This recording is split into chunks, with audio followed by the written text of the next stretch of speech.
and you get it.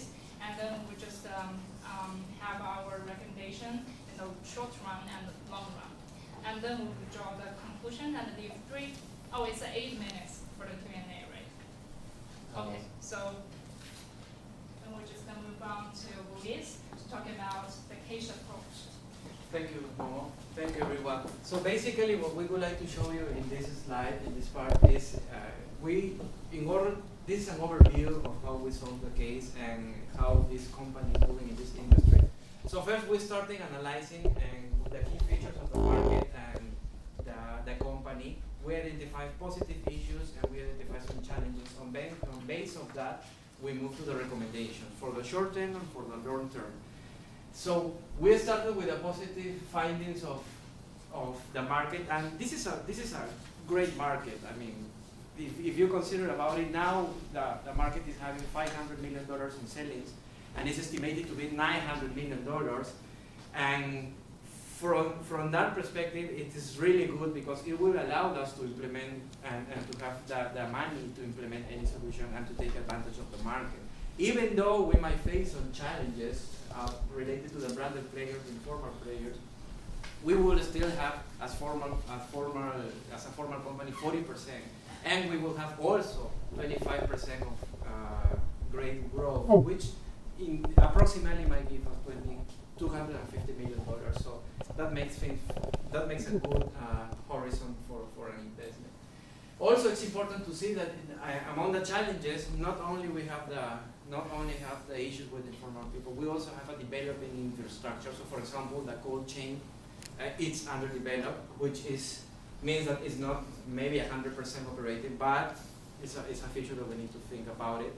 And we also have a very fragmented supplier base, which is really important in terms of the issues that we might face. Why? As we will see in the next slide, in the next part of the presentation, we have defined our competitive strategy, and it's really, really customer focused, and it's focused on the quality. So if we have a fragmented supplier base, it's going to be difficult to find good quality, and also it's going to be difficult to do good negotiation. So then we also have two main issues in our perspective. From all of them are the most important, because if we have seasonality, we have price fluctuation, and also we have problems with the quantities, and that definitely impacts us, especially in our supply chains, as we will see. And the quality again is important because we want to position it as a real ice cream company. So basing on that findings and analyzing the supply chains, we came to the conclusion that it's really important to focus on the short term, on the inefficiencies that we have, and that is to try to improve the sales. That is very important to see the forecasting, and with that try to meet more amount of the demand and increase our profits. It will also allow us to focus in strategic sourcing to overcome any problem with the suppliers, and it will allow us to optimize our utilization. It's really, really important to see the inventory management, because it's now what we can start doing and do it better to increase our profitability. And in the long term, there are also good ideas, and the strategy might be focused in the manufacturing process so that we can improve the utilization, maybe we can level the production, which is really important. And also in terms of the distribution network, we can develop a network that allows us to grow and extend to other markets, and why not vertical integration. So if we go to the next slide, we will see here in the theoretical supply chain, and we start with a quote from the owner of the business. And that's really important, because in theory, the supply chain needs to subordinate to the competitive strategy. So, as I said, it's really important for the business to focus on quality and to provide a real ice cream. Now, that presents some challenges, and it's interesting because if you see it from a marketing perspective, if you want to provide something different that differentiates, you need to move the price. But the company does not want to move the price. The price is going to be stable. So then it only gives room to make two improvements in two main drivers: cost and definitely quality. Now, that is definitely associated with our strategy, and definitely associated with the two drivers that I mentioned. We also have other parts that are important, but Now, the first step is to focus on the supplier and the sales, specifically to overcome the demand constraint because of the seasonality and the space reduction of 300. Now, I would like to introduce you so that he can explain more detail about the recommendation for the short term. Okay, thanks, Ray. So I'm going to talk about our recommendation on this slide. So in our short-term plan, we just focus on improving the profitability of this business. So on the graph on the top, on the right side, we can see the sales and the profit of the business just based on their inventory management system. So we can understand that in the middle of this graph, and there's a huge drop of the sales and the profit. This is because this company just this time to try to change their inventory system to the target level for the top management policy, and I'm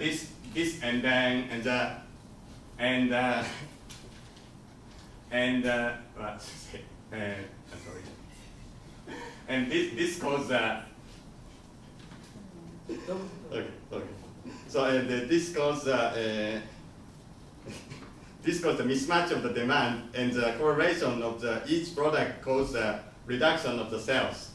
So therefore, to improve the profitability of the sales, we have to make sure that the retailers have all types of production in hand.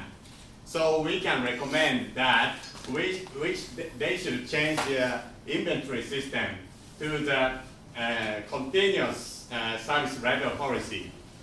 And the bottom graph shows the result.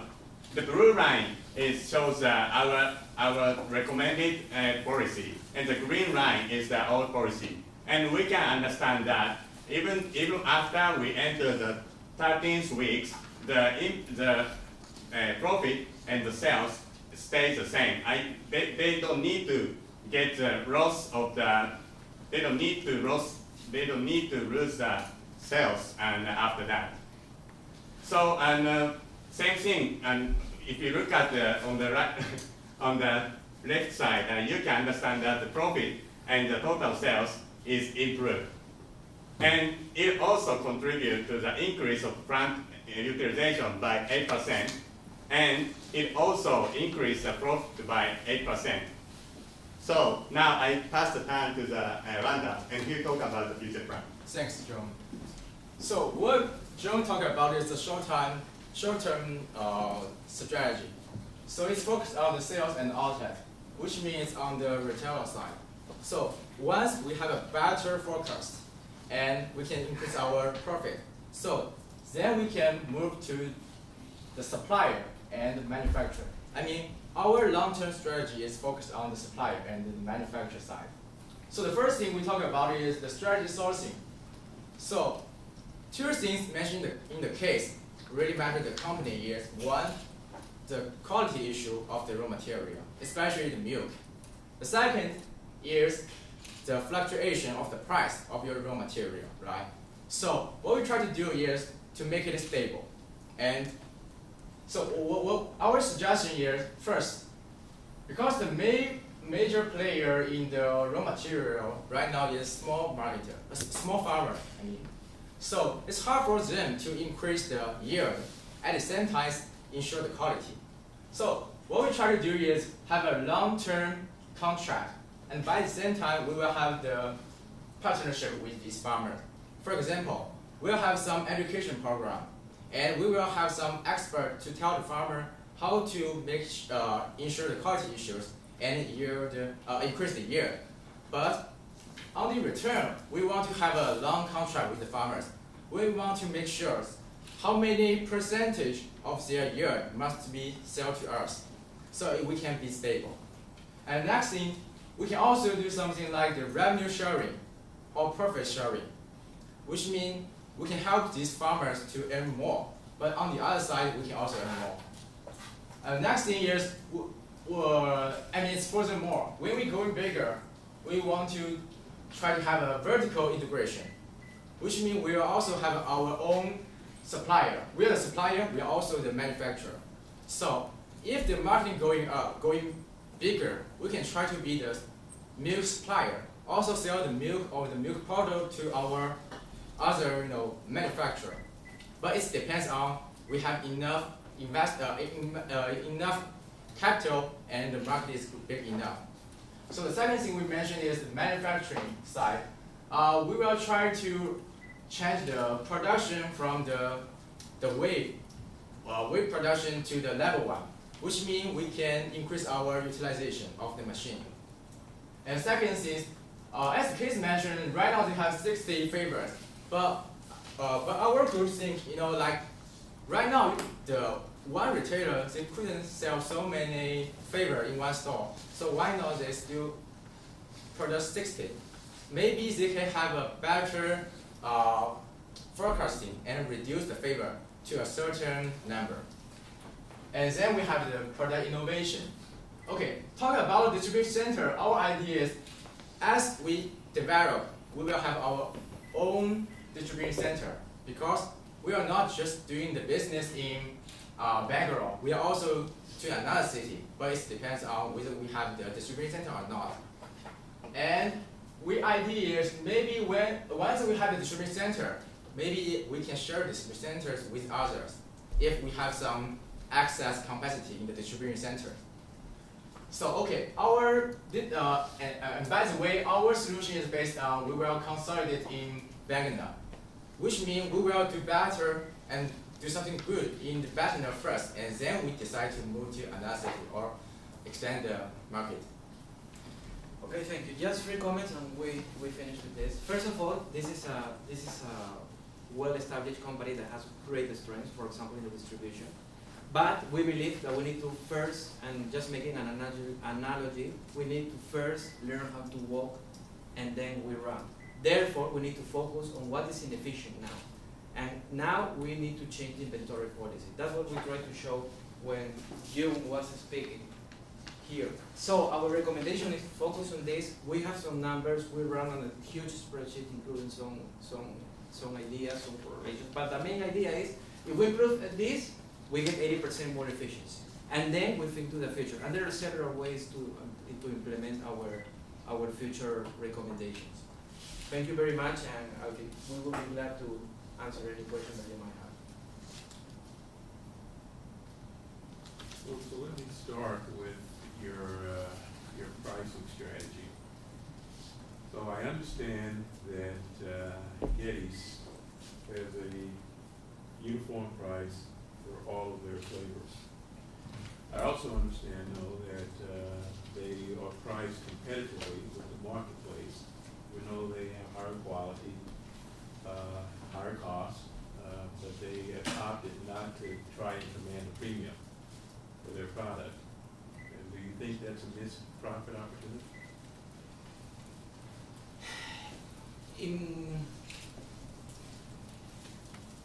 If we base into the theory, we might say that this might be a missed profit opportunity, because if we want to provide something high quality and we want to provide something that is different from the others, if we want to differentiate, we definitely need to increase the cost. So if we see the theory and we see the curve between efficiency and differentiation, it's difficult to think that we can achieve a differentiation without moving the price. However, I think that they are on good track, because the consumption in the world is higher than in India, and even though the ice cream consumption in India is improving, it doesn't mean that we will be able to capture the $900 million, even though it produces a great opportunity. Secondly, that we have competition. There is also a variety of desserts. So we need first to focus on get a strong inside cost structure, do things right, try to profit what we have, and then expand. We have 60 stores of idle capacity. So even though we don't move the price, and we control the cost, we can still earn a lot of money. So going back to your question, I think they are on track. I think they are on track. I think they are not losing money for now. Maybe in 5 years, when they saturate the market, and they are making a lot of money because they have a small cost, maybe they can switch to the next level. But as of today, I think they are doing good. Well, actually, we just based on the assumption. We have the assumption that we only talk about the 4 products in this case, in this specific case, and we build up our quantitative analysis on these 4 products. But actually, I believe that they have other kind of products. And for example, we do not only have the ice cream. We only have the ice cream with the cone, and also the ice cream bowl. This other kind of products, actually, their pricing is different from this ice cream. So we should not just focus on this 4 types of the ice cream, but actually we have to see what is they currently have already on in their current products categories or portfolios. There's time for one more brief question.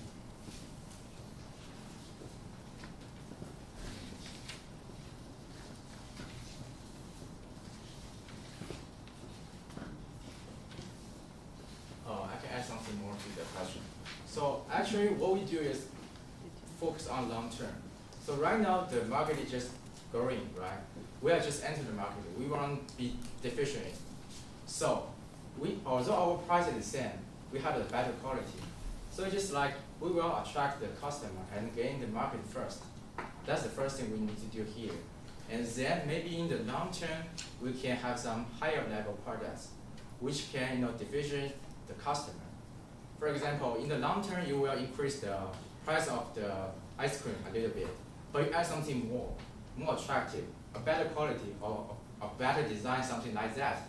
But you can find the people who want to have a better quality, even then we already offer them, they will still willing to pay the money, even if the ice cream is a little bit higher at the price.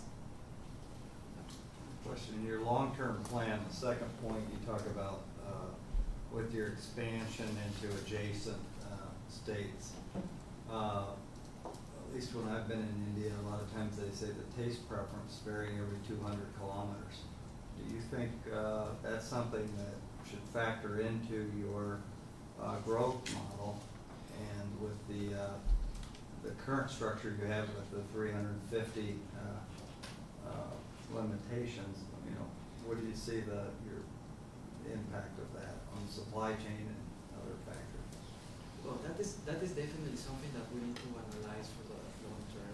At that moment, what we should do, and the company should do, is to refocus the scope of the project. So at that moment, definitely the different cultural issues that might have, or the different tastes that people might like, needs to come into the business model that will grow at that moment.